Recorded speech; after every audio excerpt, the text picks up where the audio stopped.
دلم آه کشید از جدایی، بهانه بود همه گپات، شود روزه که نزد من بیایی.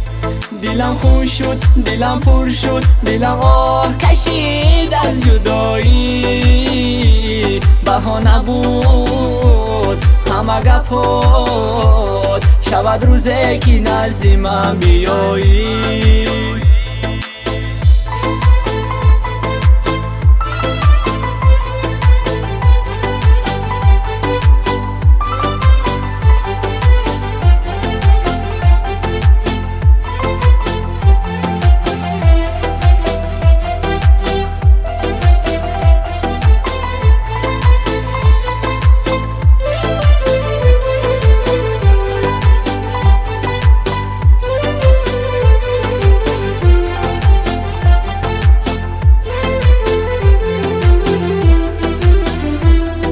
دنیای دلی ناکس میرفتیم و پناه گردی، به غمهای دلی ناآشنایت مبتلا گردی. نکردی رحم بر حال دلی، آرزو در دل زارم شود روز پشیمان گشتت، داغ جفا گردی. نکردی رحم بر حال دلی، آرزو در دل زارم شود روز پشیمان گشتت، داغ جفا گردی.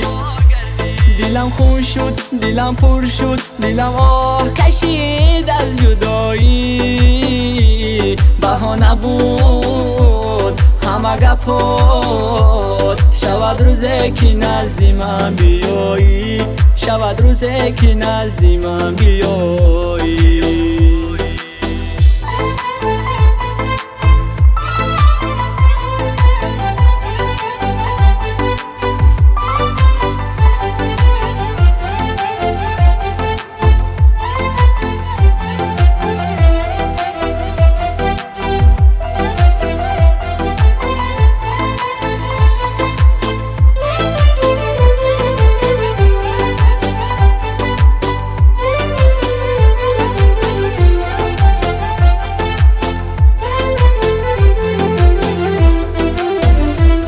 هنوزم دیر نگشت از که بیایی، شبی دور عزیزم کجایی، و بیشتر رفتم از غمی تو، بیسوزی از جدایی، از جدایی. هنوزم دیر نگشت از که بیایی، شبی دور عزیزم کجایی، و بیشتر رفتم از غمی تو، بیسوزی از جدایی، از جدایی.